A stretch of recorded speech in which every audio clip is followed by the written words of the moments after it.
Today, on this second part of our two-part Alien franchise discussion, Steve and I are going to talk about the last three films in the main series, and those are, of course, Alien Resurrection, Prometheus, and Alien Covenant.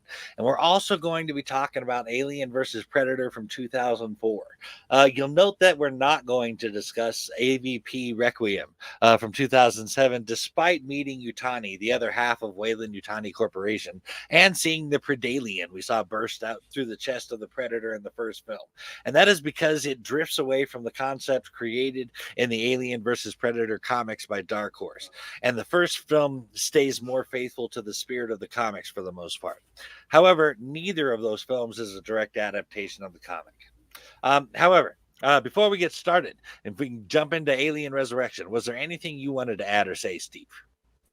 Sure, a few things. By this point, the Alien franchise starts to lose its way, and it never again reaches the same heights that it previously did under Scott and Cameron. But that's not to say it's irredeemable. I feel like Resurrection is a flawed film, but it's at least a fun film to watch. There are some good performances from what ends up being a pretty decent cast. But you also get to see some of the evolution of Joss Whedon as a writer with this movie as well. I'll get into what I mean when we start talking about what he brought to the film. Sounds good. So let's get into it. Alien Resurrection came out in 1997 and was directed by Jean-Pierre Jeunet, written by Joss Whedon, and stars Sigourney Weaver as Ellen Ripley's clone and Winona Ryder as the synthetic named Annalee Call. With the Betty's crew, Ron Perlman is Ron Johnner, a mercenary and member of the Betty's crew, Gary Duorden as Gary Christie, the first mate and second in command of the Betty, and Michael Wincott as Frank Elgin, captain of the mercenary ship Betty. Now, the cool kids will recognize Michael Wincott from his role in Top Dollar in 1994 as the Crow.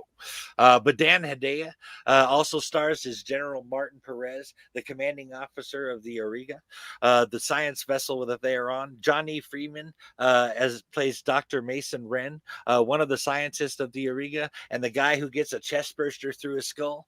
And the last but not least is Brad Dourif as Dr. Jonathan Gettyman, another scientist experimenting on the xenomorphs and gene splicing. Well, I do remember Wincott in The Crow. I mainly remember him as the warden of the Chateau d'If in the early 2000s adaptation of The Count of Monte Cristo. God isn't even in France this time of year, is one of my favorite lines by him. And then there's Dan Hedaya, who I always think of as Tom Hanks's miserable boss at the Petroleum Jelly Company in Joe versus the Volcano. I mean, he has a similar persona as the commander of the Auriga. I also can't overlook Brad Dourif, who excels at playing creepy villains. That said, I think you're telegraphing a bit too much when you cast Dourif as a mystery villain. That much is true. In fact, I'm trying to remember a film where Dourif wasn't a bad guy, and I can't think of one. So I I can't think either. you're right. Yeah, so I think you're right about tipping their hand by casting him. I also have to add that when I see Dan Hedaya, I automatically go right to Joe versus the Volcano as well. But I'd like to talk about the film a bit if we could. At the very beginning of the film, we see Ripley's clone and we hear Ripley's voice quoting Newt from Alien, saying, "My mommy always told me that there were no monsters, no real ones, but there are." They go on to explain that as an unexpected benefit of the genetic crossing of xenomorphs and Ripley's DNA, memories from both the xenomorphs and from Ripley from 200 years ago have been passed down. And as that is not a human trait, we have to assume that xenomorphs pass down their knowledge and experience on a genetic level through the facehuggers, and on a greater level than we do. You know, like humans get certain instincts, you know, like fear of falling and that kind of stuff. We have just as a baby, but this is clearly on another level. Something else that is interesting is Ripley's telepathy is not just with other xenomorphs, which she clearly has, including knowing that the scientists took the queen out of her, but also with humans, as she is able to tell the synthetic Annalee that the humans were looking for. There is definitely that. I mean, she's not human in many noticeable respects. I can't help but conclude that this Ripley is a completely different character, even if she's played by Sigourney Weaver and based on Ripley's DNA. I mean, that's not a criticism, mind you. I mean, they had to bring her back somehow, and this was probably the best way to do it, unless you want to hand wave out Alien 3 in the Highlander 2 style and just ignore it. And I think Sigourney plays this new Ripley pretty well, and the things you mentioned make her pretty distinct and interesting. Apparently, the company did not want to have wasted their time on Fury 161 after Ripley killed herself, as they dug up blood samples taken by Dr. Clemens before she had died that were on ice there. And they must have been some damn good samples, too. These things were 200 years old. Probably. They might have had some really good preservations techniques by then. I wouldn't even be surprised if they had been on ice for centuries until they were found. That's entirely possible. But I mean, just imagine all that could be done medically with that kind of preservation available. Transplants, in particular, come to mind. But that's a whole other thing, I guess. Um, it, it was interesting to see the xenomorphs strategizing on another level in Alien Resurrection. I have a theory that the xenomorphs got smarter as a result of Ripley's intelligence and the genetic bonding process, like those two in the cell with the third xenomorph, without any verbal or visual communication, just automatically have a plan to turn on the third xenomorph so that his blood would melt the floor of the cell and they would allow them to escape. I think this is an alien demonstration of the telepathy that Ripley showed us earlier. This behavior was also demonstrated in Ripley when Annalie questioned Ripley about being able to kill her own kind, and Ripley simply says that they were in her way. I think one of the scarier parts of the film for me was when they were going through that room underwater and the xenomorphs were chasing them. I mean, they were so quick and graceful in the water, you would think they were aquatic creatures. But then to find that the xenomorphs had actually lured them into a trap with a room full of eggs, the realization that they were strategizing on that level made it extra scary. It totally does. By using the newfound human element in the hybrid xenomorphs against the human survivors, this movie blurs the line between human and xenomorph in a number of ways. Because Ripley is a part of these creatures, it stands to reason that she probably gave them her intelligence and survival instincts as well. That definitely makes sense to me. On that note, Dr. Jonathan Gettyman says that with Ripley's gift, a human reproductive system, the queen was perfect. I can't help but take that all the way back to David trying to perfect the organism of the xenomorphs. And that makes me wonder, are the experiments we saw in Aliens and in Alien Resurrections just continuation of David's work from so long ago? Entirely possible. I mean, it depends on how much of his old research survived and how much of Wayland Yutani's files they were able to access. I'm unsure if they were even aware of David, but probably the company's files included things he had done. Everything that happens on a Wayland Yutani ship automatically reports back. So I think they definitely could have had David's research, or even if they might not have attached it to him specifically. But speaking of the research and experimentation, I have to talk about the end. That humanoid xenomorph getting pushed out into space through that hole the size of a golf ball just tugs at my heartstrings every time. They do a good job of showing the betrayal he feels on his face and in his eyes, and even knowing she betrayed him. And while he is dying, he reaches out to Ripley, like, "Mom, what are you doing? Help me!" It is a heartbreaking moment, and the design sells it. Last time we talked about how inhuman the xenomorph design is because we can't see his eyes. Here we get an alien with very human like eyes, and I think that gives it personality and relatability. Ripley does what is necessary, and we understand why she does this. I mean, the creature cannot be allowed to survive, but it is a sad moment for sure. Oh, the eyes are definitely a huge part of why that scene is so emotional. And honestly, it's impressive that they could get so much out of solid black eyes. But if we could move on to the making of and general trivia for Alien Resurrection, Joss Whedon was brought on by Fox to rewrite a treatment because they desperately wanted to revive the franchise after Ripley's death in Alien 3.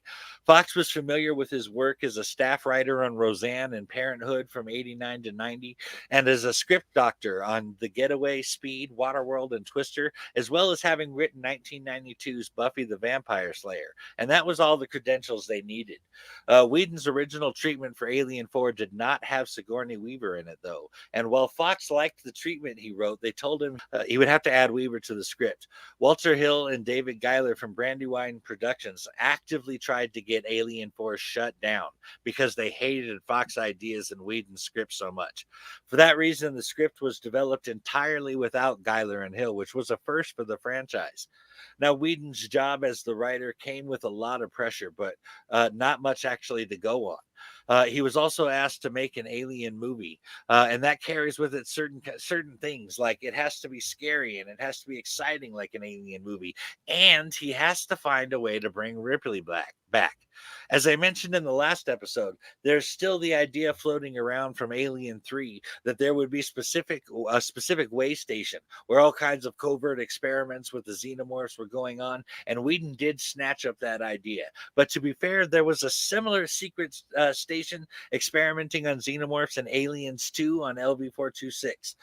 But he also combined elements of the previous films, like there being a secret synthetic on board, there being a lone crew trying to survive, a single ship, multi xenomorphs, and the mercenaries or even criminals like the prisoners in Fury 161 and Alien 3. Last but not least, you get the United Systems military, which are like the Colonial Marines in Aliens. However, even with all of those familiar elements, Whedon was able to do something new, in my opinion. Yeah, he's good at that kind of thing. But I'm going to drop something on you when it comes to Whedon. I'm convinced that Alien Resurrection was an early version of Firefly. While there are some character designs here and there, or changes here and there are some very noticeable parallels. The Betty has design elements in common with the Serenity if you look close enough. Like Mal Reynolds, the Betty's captain is a mercenary, but he's morally conflicted and ends up doing the right thing in the end. Ron Perlman's character pretty much is a one-to-one version of Jane. He's a thug who's out for whatever benefits him. Joss Whedon made some changes when he designed the Serenity crew, but I don't think there's much question that the Betty was the template that they were based on. That is interesting, and it would not be the first time that writers have done previous versions of characters in their early work. And honestly, if you're right about that, and it sounds like you might be, that makes me like Firefly a little bit more. But speaking of Whedon said something that I've actually heard you say in so many words, Steve, and that is that the difference between a good horror movie and a bad one is whether or not you care about the characters. Oh, that is a major factor for me. Yes, I think this movie does make you care about these characters in the time we get with them, especially Ripley and Call, but also some of the not quite Firefly characters too. This is one of the reasons I'll take this film over some other horror films, even if it's not up there with the first two Alien films. Very cool. I actually like Alien Resurrection myself, but you're right when you say the first two films are the pinnacle for the franchise. But if we could go to the behind the scenes stuff here for a minute, Sigourney Weaver, who was a producer on Alien 3 and again on Alien Resurrection, was actually surprised to hear that the studio was working on a new Alien script with her in it, because part of the reason she died in Part 3 was to free the series of Ripley before she becomes a trope, which she was definitely on the verge of becoming. But when she read Whedon's script, she loved it. Whedon had written Ripley's clone as a dark, strange, and edgy. And as far as Weaver was concerned, the darker and stranger and edgier they could make her, the better. And consequently, Weaver really fleshed out the character even beyond what Whedon had originally envisioned.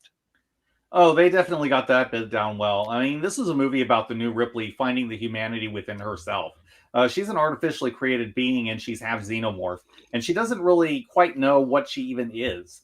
But she eventually connects with Call and then later with the crew of the Betty. And by the end, she sides with humanity over the xenomorphs, which reflects her own inner conflict about who and what she is. I mean, that's not a bad character arc at all. It is a good character arc. I do have to comment though. I can't actually picture whenever anyone asks me if I ever want a souvenir, I automatically go to this movie. Honestly, though, even though Weaver didn't like the script where they took the xenomorphs back to Earth, I would have liked to see a continuation of her character on Earth. But let's talk about the directors for a minute. Jean Pierre Jeunet came on to the Alien Resurrection in the tradition of bringing on a relatively unknown director to do the film. Granted, those former unknowns turned out to be Ridley Scott, James Cameron, and David Fincher, so I imagine there was some pressure for him there. Oddly enough, though, Jeunet did not like the idea of doing sequels, but he was honored to be asked to direct a film, so he took the job. Jeunet ended up working closely with Whedon on finalizing the script and especially the climax of the film. Jeunet liked to try and contribute at least one thing, big or small, to every scene, but ultimately he felt that he was there to bring about the studio's vision for the film.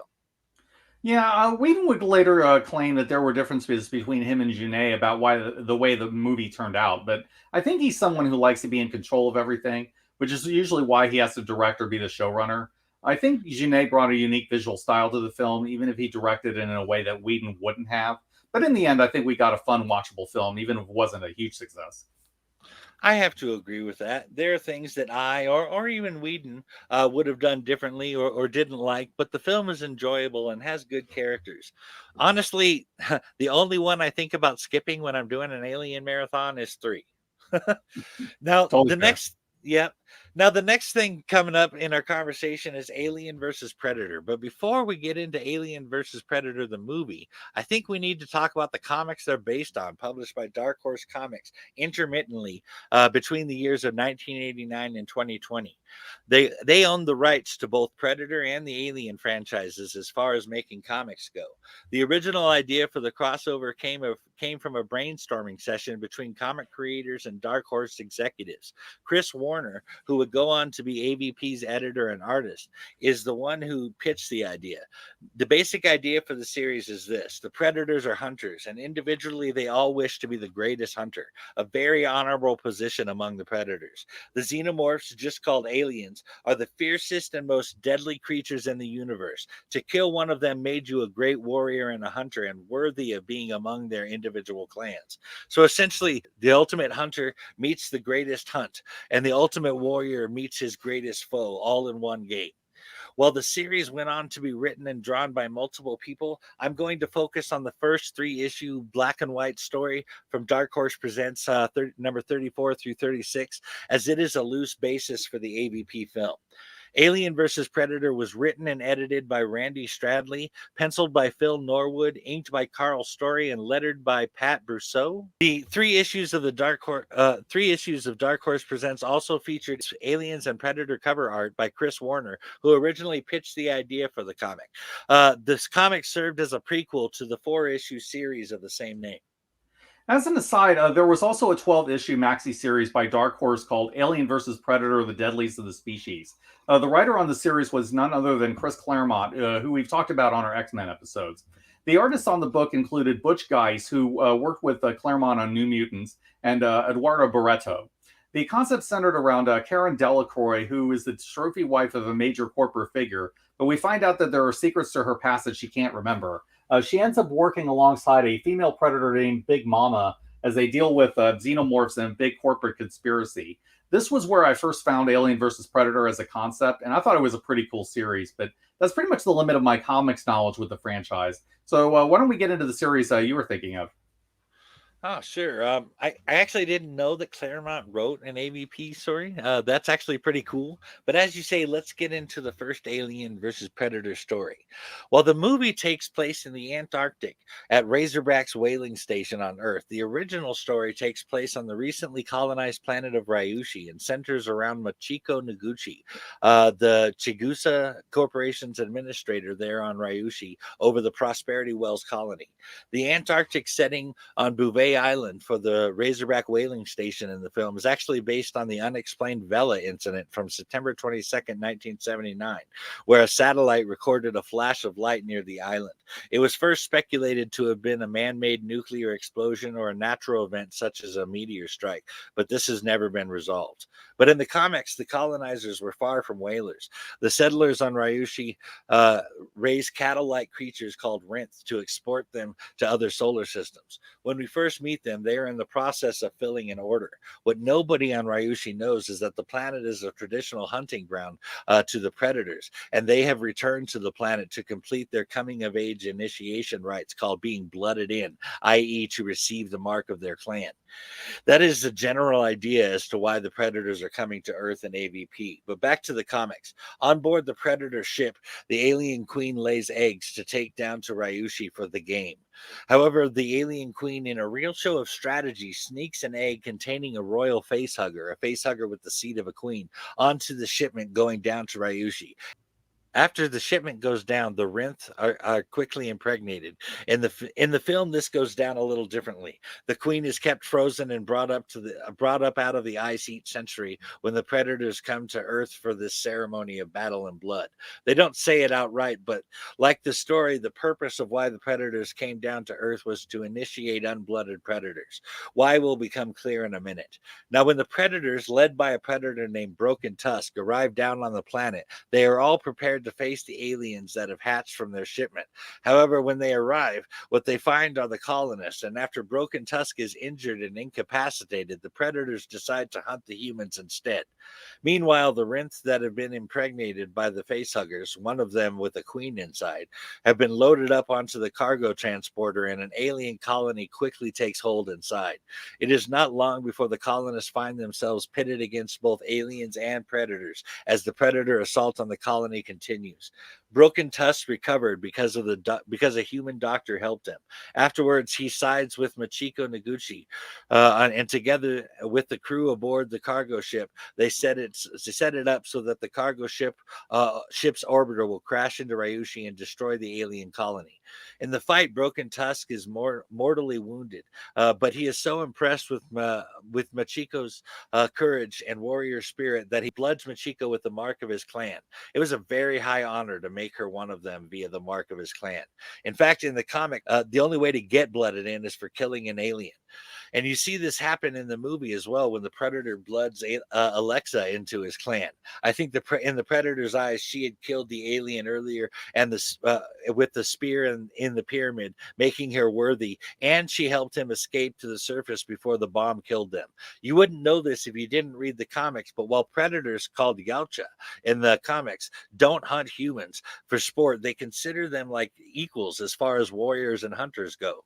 Typically, when a human helps one of the Yautja or proves themselves worthy in battle, they are rewarded with an item or sometimes even brought into the clan.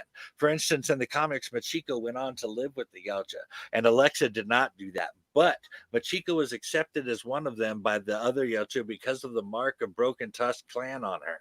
So too was Alexa accepted by the leader of the predators when he saw the mark of his clan on her. Because she also helped the predator, she was given a very nice gift in the form of the clan leader's own personal spear. In my opinion, that is a huge sign of respect and honor. The clan leader, I believe, saw Alexa as an equal, but maybe I'm reading too much of the comics into the movie. Well, that sounds like a pretty cool story, and I think it's very probable that it influenced the movie the way that you describe. I vaguely remember the Noguchi character from an Alien versus Predator novel, but it's just been ages since I read it, and I barely remember anything from it now. Maybe I should check it out one of these days. I would definitely recommend it. The character named Mark Verheiden in the AVP film, who was one of the armed escorts to the exploratory team, was actually a direct reference to Mark Verheiden, the comic book writer, who created the very first six-issue Alien series for Dark Horse way back in 1989. It was a story about Newt and Corporal Hicks that was pretty decent, as I recall. Later in that same year, Verheiden wrote the first four issues of the Predator series for Dark Horse that ran until 1990. He would go on to write several other stories for Predator as well.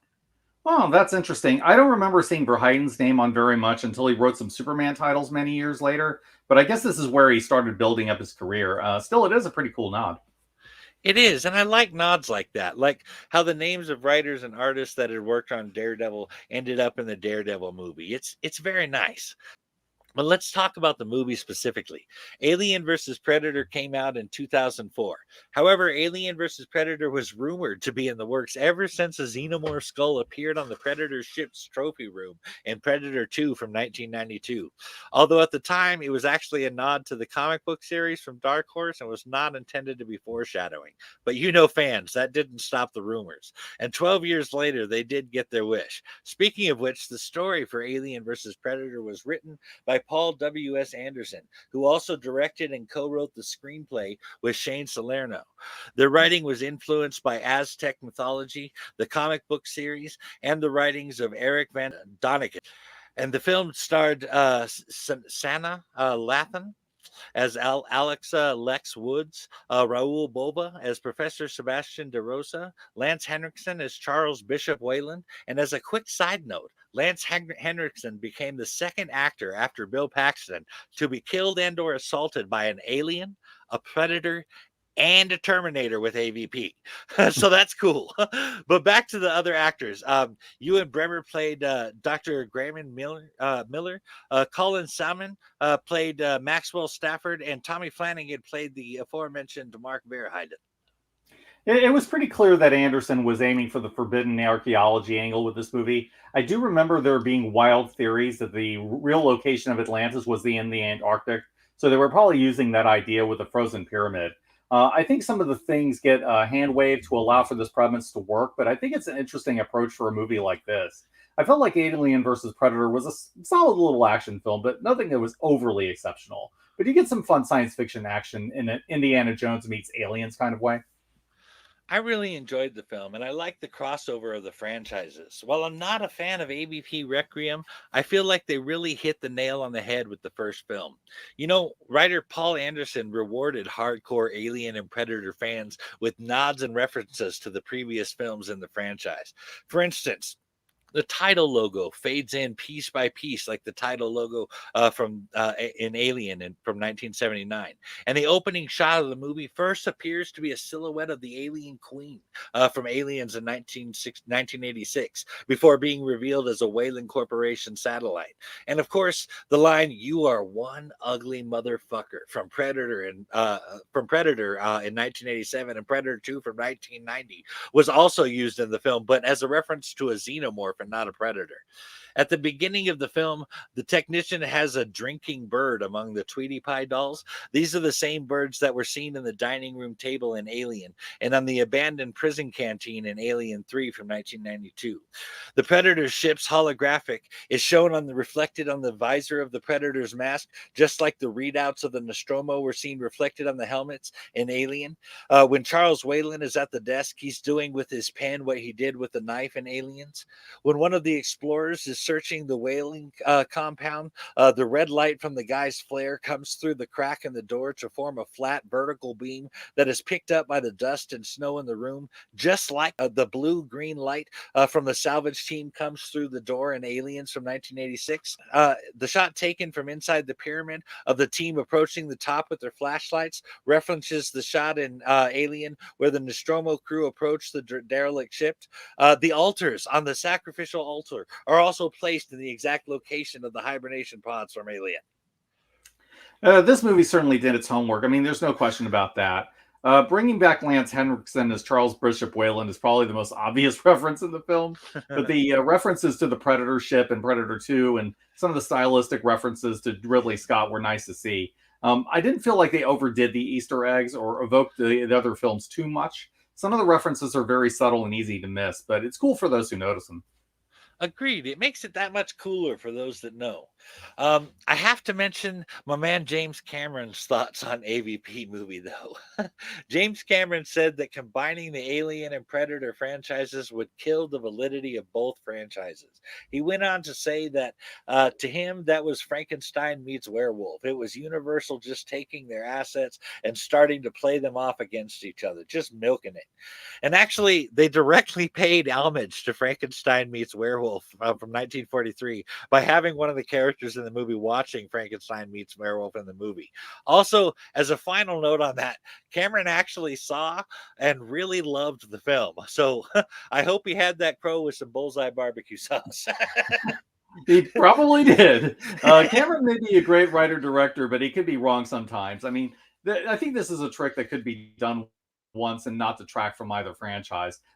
They mainly screwed it up by following it up with Requiem, which, despite bringing in the awesome Wolf Predator, was largely a huge mistake of a film. I mean, we pretty much agree on that point, I think. But I think this film did what it needed to do, and it's at least entertaining to watch. It is for sure. I enjoy it each time I watch it, and that's been about 5 or 6 times now. But there are a few obscure references to other things in AVP as well. The film references the X Files, Piper Maru from season 3, episode 15 in 1996, with the name of the icebreaker used by Whaling Corporation's retrieval team being called the Piper Maru. The 3D map of the pyramid looks a lot like the Hive from Resident Evil in 2002. I don't know if that's intentional, but it's something I noticed. I'm also reminded a little bit of Cube from 1997, which had the shifting maze of rooms rotating around on a timer. It's not exactly the same, but pyramid shifting around the different rooms and changing them just reminded me of that. Huh, that's interesting. I hadn't noticed it while watching, but I can see the connection. The Cube is a really odd film in a lot of ways. I don't think it was intentional, but it is interesting. But speaking of interesting films, Mike, why don't we get into our next one? Sure thing, Steve. Prometheus came out in 2012 and was co produced and directed by Ridley Scott. Prometheus was written by John Spates and Damon Lindelof and starred Numi Rapace as Dr. Elizabeth Shaw, Michael Fassbender as the android David, Guy Pearce as Peter Whalen, Idris Elba as Jennick, the captain of the Prometheus, Logan Marshall Green as archaeologist Charlie Holloway, and Charlize Theron as Peter Whalen's daughter, Meredith Vicker. Now, just to give you a little perspective, consider that what happens in Prometheus is a full 19 years before the events of Alien from 1979. In Prometheus, the year is 2093, and in Alien, it's 2122.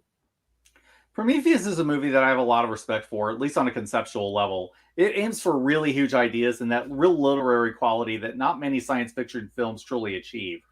Michael Fassbender as David absolutely steals this movie, but there's a strong ensemble cast that comes together really well here. I'm sure that they made the right move in making it an alien film, and there are execution problems, but the themes are really powerful, and when the movie does land, it lands really well. Fair enough. I really like it as well as the idea of going back to the origin of the xenomorph. And speaking of their origin, there is additional footage shot of the opening scene with the engineer at the waterfall that I think sheds an interesting light on what the engineers thought of what they were doing. In the extended scene, we see what looks like engineer monks and acolytes leading a religious procession behind a specific engineer out to the waterfall. I got the impression that the substance in the bowl was sacred somehow. I think he is willing to sacrifice himself as he is given the bowl by an acolyte before disrobing and taking it. I don't think it was a coincidence that he fell into the river, thus spreading it throughout the world they were on.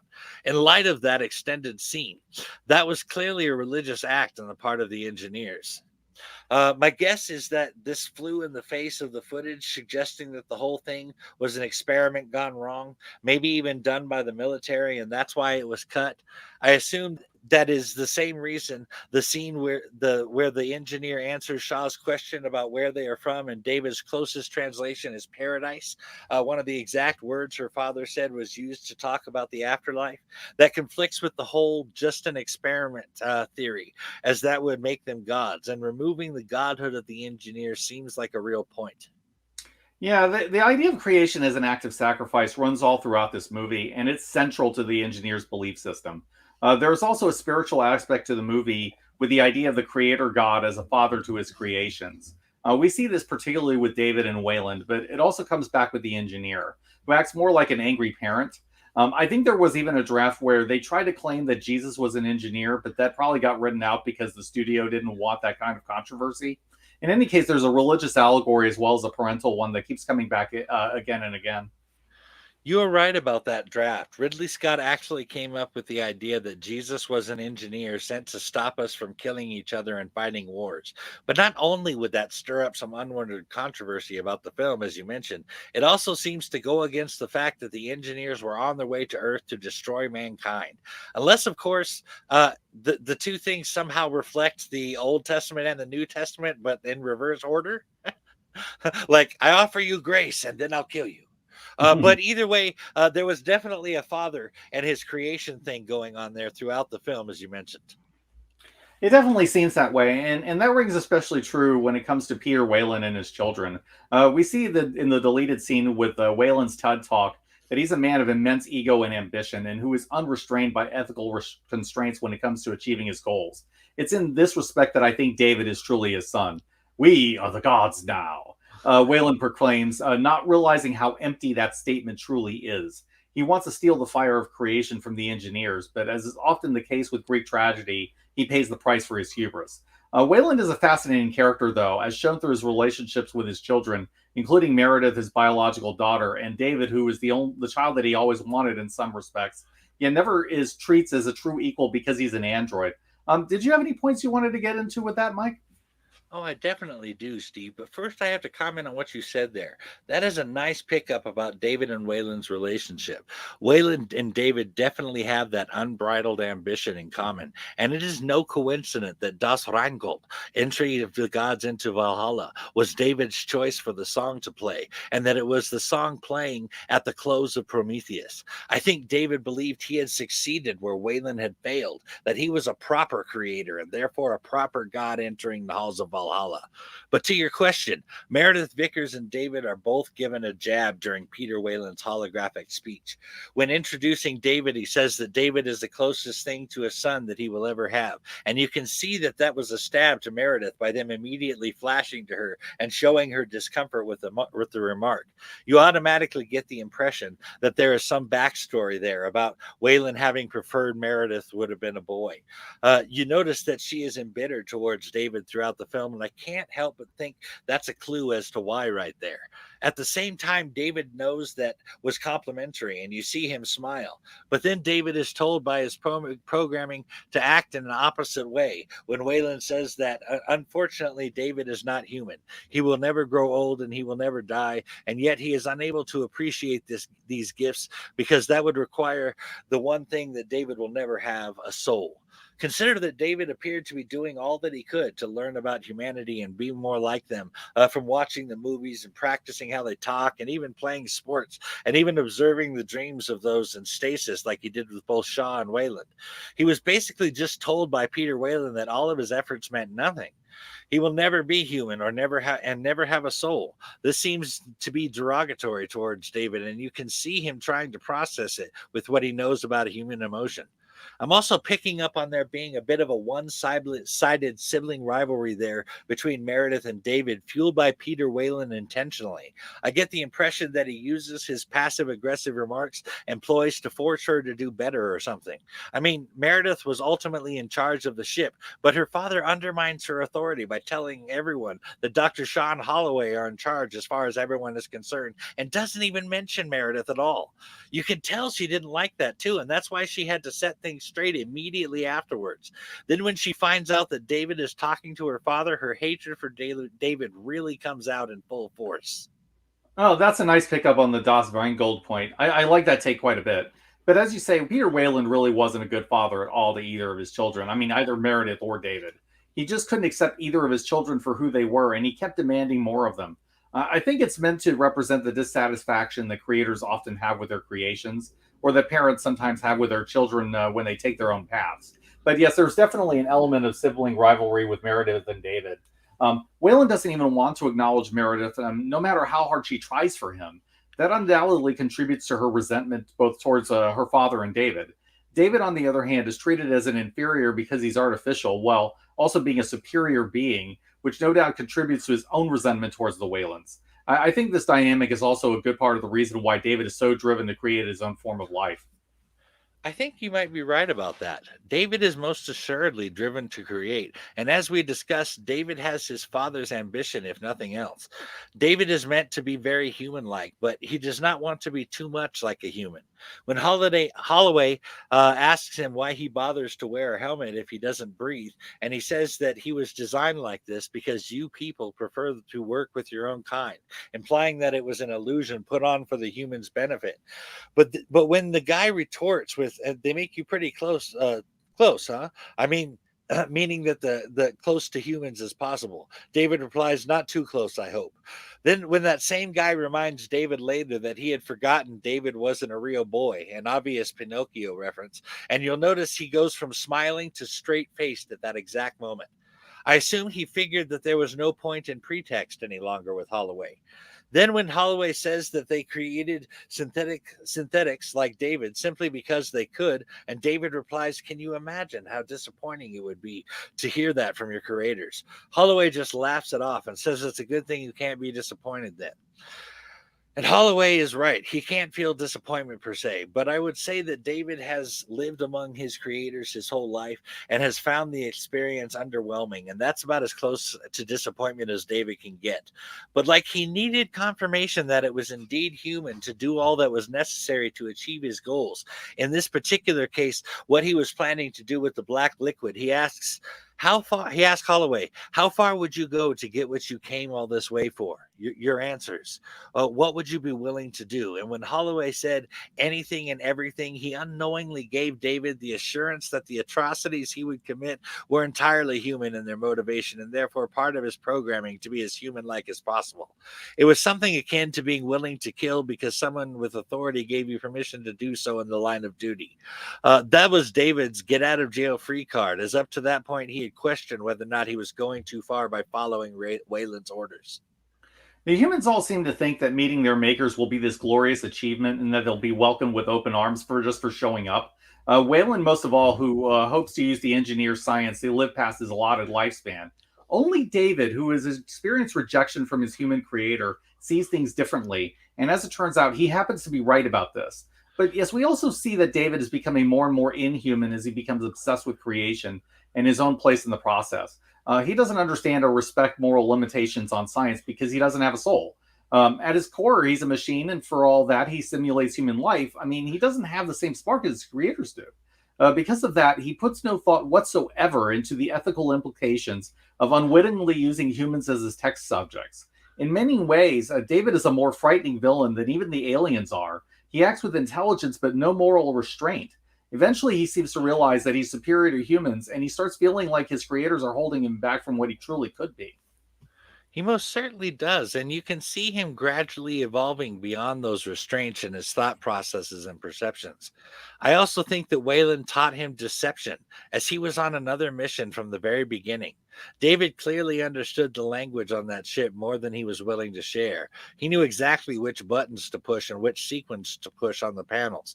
But you'll notice when he was asked if he could read what was on the wall, he said, possibly. Plus, you'll note that David immediately knew to take the metal pod and report back to Wayland when he got back to the ship. Wayland, according to David, when he was questioned by Meredith, told him to try harder. David then goes to the lab and breaks open the pod he had taken from the ship and takes out a drop of the black fluid within it and says, "Big things have small beginnings." Now, I don't know if it's because I know what he's looking at will one day be the xenomorph species or because David has some foreknowledge of some sort, but he immediately knew that he should test out the subject by giving it to one of the crew. There is no experimentation in the lab of any sort. He went right to giving it to Dr. Holloway, who had offended him earlier, I might add. Maybe that's just dumb luck, but David seems to know what the intent was for the black liquid. I think David definitely had a greater understanding of the engineer's language than he was letting on. I mean, he clearly spent a lot of time while the crew was in hypersleep making sense of it. My thought was that maybe David deliberately mistranslated things in his conversation with the surviving engineer in the hopes of getting him to kill Wayland. Since David couldn't do it himself, he could always provoke someone else to do it as long as it's within his programming limitations. Huh. That is something I had not considered before, but it does kind of fit if you think about it.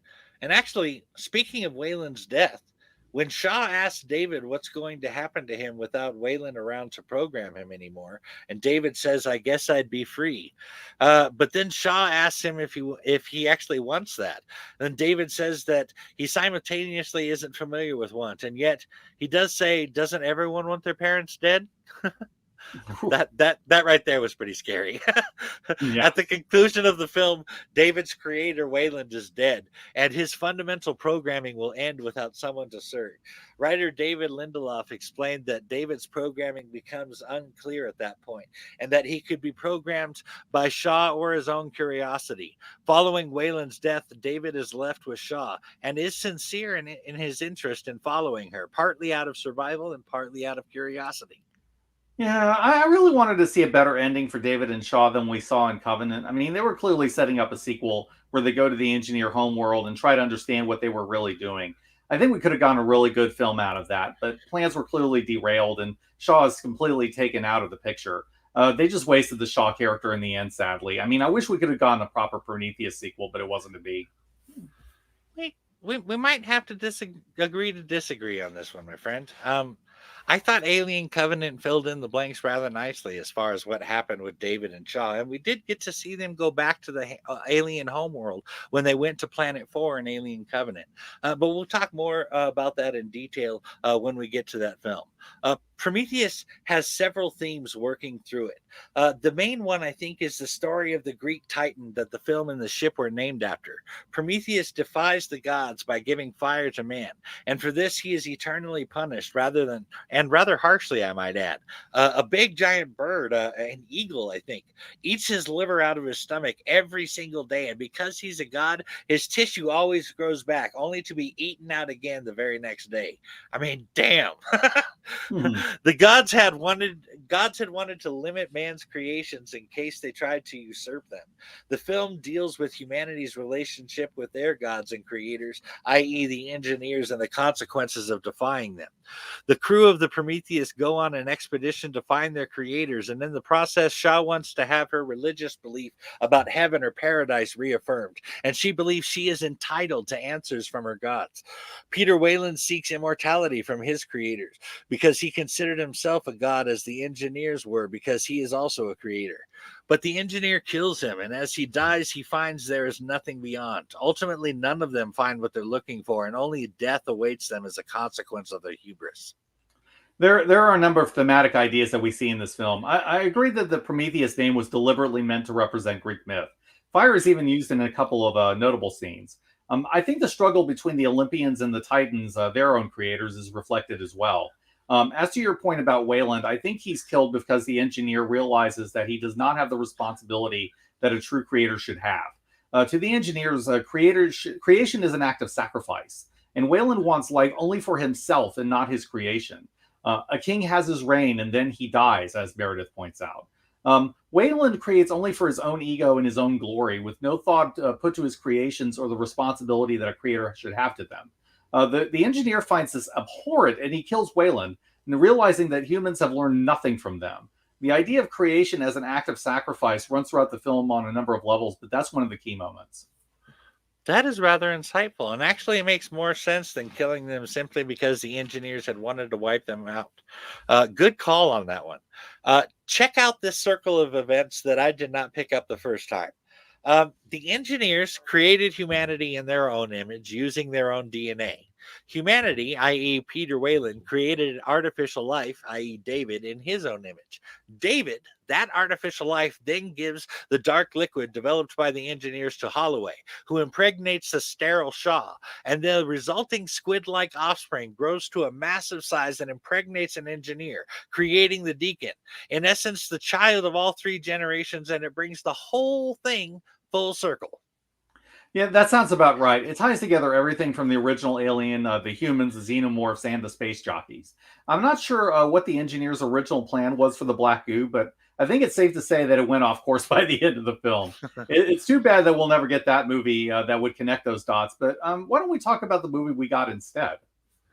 I'd be glad to. Alien Covenant came out in 2017, and unfortunately, despite having a script for Alien Covenant 2 finished that same year in 2017, it might actually be the last film in the prequel series, since Alien Covenant did not do well in the box office. This has been further complicated by Disney's acquisition of Fox, and the planned sequel was delayed even further. Covenant producer and director Ridley Scott had some real big plans for the series, but as of 2021, Disney has said that a sequel is uncertain, or in English, don't hold your breath. But I'm going to quit griping about this and get to the sequel we're talking about with Alien Covenant. The screenplay was written by John Logan and Dante Harper from a short story by Michael Green and John Paglin, and was a joint American and British production. Alien Covenant story takes place in 2104, 11 years after Prometheus and 18 years before Alien. The film features returning star Michael Fassbender as both Walter from the Covenant and David from the Prometheus. And Catherine Watterson, as Daniels, the chief of terraforming for the Covenant mission, and the wife and widow of the ship's captain, Jacob Branson. Billy Crudup as Christopher Oram, the Covenant's officer, then captain, and Karen's husband. Danny McBride as Tennessee, the chief pilot of the Covenant and Maggie's husband. And Damian Berger as Dan Lope, the head of the security unit aboard the Covenant, and Sergeant Hallett's husband.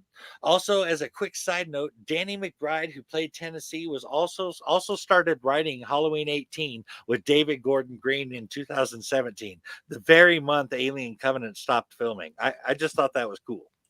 That is a cool point. Though I'll be honest and admit I'm not a fan of Covenant at all. I think the poor reception to Prometheus, which I felt was unfairly maligned and better than its reputation, caused plans to change. So rather than exploring a second Prometheus film about Sean David, what we got was an alien film that weaves in elements from Prometheus. And even that could have worked, but in my view, it suffers from some notable story problems in the execution. In fairness, I think Ridley Scott directed it well, and visually it looks great. There are some interesting ideas in it. I mean, such as the idea of the colony ship. I also think David and Walter are by far the best thing in this movie, but then Michael Fassbender is always great. But many of the human characters are unfortunately as dumb as rocks in this film, and they do suicidally stupid things.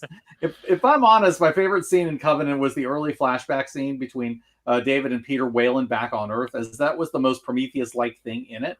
Well, I mean, that and Guy Pearce and Michael Fassbender play off each other really well every time we see them together, even in a small scene like that. I think we just saw this film differently, Steve. I just don't have the issues with it that you do. But that's quite all right. You know, we can offer different points of view this way. So Mhm. let's talk about the story a little bit. You can imagine going on a colonizing ship to a planet far off into space. That could really be scary. But one thing that is sure to make it easier is to have your wife or husband with you. It allows for some continuity in your life, even in a strange situation. You can also imagine how many conversations the married couples must have had about going to the new world and the life they would have there. They didn't need to do a whole bunch of buildup for you to feel for Danielle when her husband burned up in the cryo tube and she was suddenly alone. But then to find out it had all basically been for him, and now she's out of her depth, and would also add much despair to what she was already feeling. That must have felt like quite the mountain to climb. Yeah, I think we'll have to agree to disagree on some aspects of this movie, but I will say to the movie's credit that the setup with Daniels was an interesting one. I think there was actually a deleted scene with Daniels and her husband, who was played by James Franco, that established what their married life was like before he died. That scene adds quite a bit and shows what was lost with Franco's death and why he meant so much to Daniels. Anyway, it's probably hard living on a colony ship surrounded by couples when you're in that situation. It's understandable why she later turns to Walter to help fill that void, since he's the only other person on the ship who's as lone in the same way that she is. There was a deleted scene about that. You were correct there, and it did fill in the story quite a bit. I said it more generically because I imagined all the couples, likely went through something similar. Something has occurred to me this time through the film. In Aliens from 1986, there was a terraforming colony on LV 426 that turned out to be a front for the scientific station they had hidden on the moon so that they could use the colonists as hosts and experiment on the xenomorphs. I can't help but notice that the Covenant is the colonization vessel with the terraforming bay and equipment. I also think it's interesting where they end up going just happens to be where the root of the species of the xenomorphs come from. And honestly, I'm thinking that terraforming colonies might be suspect with the Wayland Yutani Corporation. But then that brings up the question of just how far back does the company's knowledge of these creatures go? We know from, I want to say it was an Alien 3, that everything that happens on a company ship is automatically reported back to the company. So we know for certain that the company knew about what happened on Prometheus and the discovery of the engineers there on LV 223. All I'm saying is that it's possible they were hoping the Covenant would pick up something, and even if they all died, they would have more data on the black liquid and the creature it created. It's also possible that with David on the planet, the company could have known all that he did as well. Actually, the featurette seems to suggest that Wayland Yutani had foreknowledge of the alien before the mission of the Covenant had even taken off. I say this specifically because of the fear test that they showed pictures of clips of face huggers mixed in with other creatures. That's an interesting point, and I think it might help explain certain things. I don't know how much Wayland Yutani would have known by that point about the xenomorphs. I mean, it's possible by then that they could have found the remains of the Prometheus and the logs that were left behind, so they might have been aware of the creatures, especially given what you're saying about the Phobos element. It might be possible that they could have extrapolated the flight path that Shaw and David took from there, since they probably had Shaw's final message from the end of Prometheus. It might be a bit of a reach that Wayland Yutani steered the Covenant to that planet, but it's absolutely not out of the realm of possibility. That's fair. I guess we can chalk it up to a maybe then. As you mentioned earlier, David seems to be absolutely obsessed with creation. When asked what he believed in, David said creation. The first thing David tries to turn Walter onto is creating, and he celebrates it when Walter is able to create music. David's first complaint about humans is that they forbade synthetics to create. It is really no wonder that David actually went back to the engineer's homeworld, Planet 4, and unleashed what looked like thousands of those metal pods with the black liquid onto them. And I'm guessing that likely wiped out the engineers as a species, along with the rest of the fauna on the planet. That whole area David dropped those canisters on was littered with the corpses of thousands of engineers that were there when David landed. However, I would go as far to say that 10 years without any master to obey or scheduled maintenance drove David the android equivalent of mad, especially considering David was a prototype. Not all of the kinks had been worked out of him yet. He talks about having various emotions, feeling disappointment, things he is programmed to understand but not actually feel. His experience with his own creators and being with them, humans, when they discovered their creators, the engineers, left him hell-bent to destroy them both, as he is superior to them despite being the third in that generational line. I think part of David's obsession with creation goes back to his need to prove himself superior to Wayland, because David is superior to Wayland in most respects except for one. Androids cannot naturally procreate the way humans can, and so they cannot create in the same way. And of course, there's a point you mentioned about humans forbidding synthetics to create. So David tries to get around all this through bioengineering and the creation of the neomorphs. I think David's obsession is him overcompensating from the limitations he was built and programmed with in an attempt to make himself fully superior to Wayland. Having a long period of time without proper maintenance probably didn't help, but that was part his own fault for killing Shaw, who up to that point was maintaining David. In any case, David went from a morally ambiguous character with darker elements to a full-on villain by that point. Oh, yeah. David is a card carrying villain and a particularly nasty one, too, by that point. I like how you said earlier that he becomes a bigger monster than the xenomorphs eventually. In order to destroy both the humans and the engineers, David will go to any length and do anything, just as Holloway said that he would do to accomplish his goals in Prometheus. In the 10 years since David has been on his own, he has been releasing the black liquid he found in the metal containers on LV-223 and experimenting with it on Planet 4 to produce new life forms. His goal was simple. David sought to create the perfect organism that would wipe out mankind, and it would seem that he would finally succeed by the time the Covenant shows up on Planet 4. We see two different types of xenomorphs in Covenant. We see what is called a neomorph burst out of Ledward's back in the med bay. He is a lot like the Deacon alien we saw at the end of Prometheus, only white. According to Ridley Scott, the neomorph is intended to be like the first generation alien. Later, we see him fully grown. He is still white, but he is fully bipedal and does have those bones sticking out of his back like later xenomorph warriors, but only two or three, as I recall. At this point, though, I must point out a flaw in the naming of these new aliens. Neo is a prefix that means new and different from something that existed in the past. As aliens haven't existed yet, I have to assume this is a reference to its previous black liquid form and the fungus. But then things get weird with the name for the next type of alien. But let me explain. After a facehugger attacks Captain Orm, what I can only assume is the second generation of aliens called a protomorph later bursts from his chest.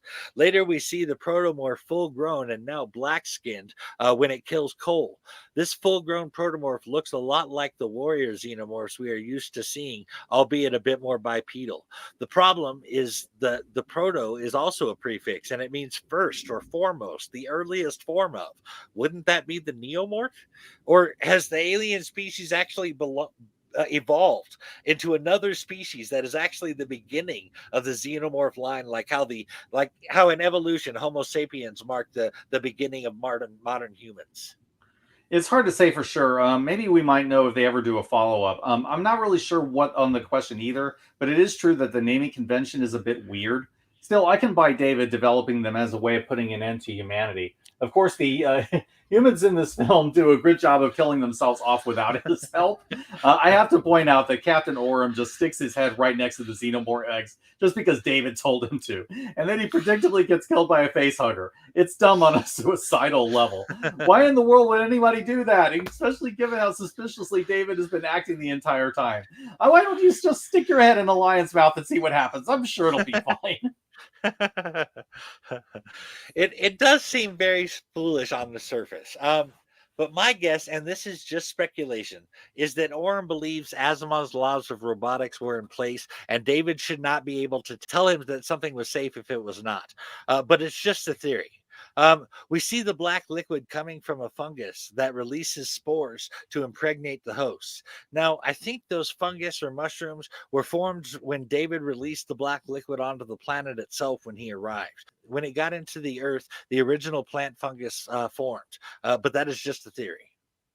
It's possible that Oram thought that David was limited by his programming, but given how long it was since he received proper maintenance, he should have been a little bit less trusted. But it does make it a little more understandable. Your theory on the fungus could well be possible too. I mean, we did see the fungus infect one of the Covenant crew the minute that he was exposed to the spores, which again goes back to really bad quarantine protocols. They all go down there without even wearing spacesuits on the off chance the environment might be hazardous. I mean, even Dallas and his landing party had the good sense to do that much. The Covenant crew just goes down there completely exposed, and it gets people predictably killed. In any case, I do think the shrooms were definitely part of David's experiments in some way, and he probably was farming the mushrooms for the black liquid at the very least. I can definitely see where that just being a dumbass stuff you mentioned fits in there. I guess I was just able to blow it off. All in all, I love the Alien franchise. I feel like I've been watching it my whole life, so it holds a special place for me for sure. What's more is that the original Alien is my favorite sci-fi horror film, and Aliens is my favorite sci-fi action film in the horror genre. So obviously those two are my favorites, and probably the favorites of many others as well. However, I genuinely liked Alien 3 and Alien Resurrection, and I understand those are not big favorites among fans. And when you compare them to the first two, it's really no wonder why. But in my opinion, you have to let each film in the franchise be an individual to enjoy them. I also really liked the prequel series a lot too. Granted, I'm a big Ridley Scott fan, but I liked these a lot. Not as much as the first two, but I really enjoyed them.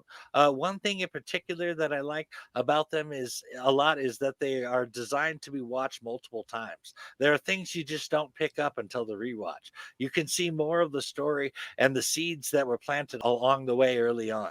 But what about you, Steve? What are your thoughts on the Alien franchise, and what are your favorites? Well, nothing's going to top the original two films. I mean, those two movies are masterpieces in their respective genres, and they set the gold standard for what an alien movie should be. That said, I think Alien Resurrection is enjoyable in a dumb, fun way, and Alien versus Predator was enjoyable on a simple action movie level. I also really respect Prometheus for its ambition and its grand themes, and it's a movie I will occasionally go back to watch because what works in it is really compelling and fascinating. But I'll pass on watching Alien 3 and Covenant again, which to me are the series' low points, unfortunately. Still, I think the Alien universe is really interesting, and even some of the later films are worth watching, even if they're not as great as the original two films. Now, I also want to bring in one other bit of Alien media that's worth discussing, and that's the video game Alien Isolation. A lot of Alien games are missable, and you don't really get that much of note in them. but Isolation feels like it's an essential part of the franchise. This one was made by Creative Assembly, which is best known for the Total War series and published by Sega, and it's currently available on PC, PS4, PS5, and Xbox. In Isolation, you play as Ripley's daughter Amanda, who goes off to the space station Sevastopol to look for Ripley. But what she finds there is that the station has been overtaken by a xenomorph who is hunting for any surviving humans. Alien Isolation is a survival horror where you're exploring the place and looking for a way out while hiding from the xenomorph. And there's also another really cool new threat, the Working Joes, who are maintenance synthetics who have gone berserk and will kill anyone on sight. The Working Joes are extremely creepy in their design, as they're androids that don't have a human-looking exterior, and they're just blank and faceless. So you as Amanda have to avoid them as well. But the game has the look and feel of the original game by Ridley Scott, of the original film by Ridley Scott. Amanda's a likable main character, and they got the flavor of Alien down perfectly. In fact, there's even some DLC add-ons where you can play as Ellen Ripley and play out the events of the first film on the Nostromo. Isolation is an awesome game, and I wish they'd followed up on it properly. That does sound like a pretty cool game. Granted, you're more of a gamer than I am, but I would have definitely picked that up had I come across it for sure. But that about wraps up our two-part Alien franchise discussion. Thanks for hanging out with us, and we'll see you next time. But before we go, I'd like to thank our patrons who make this podcast possible.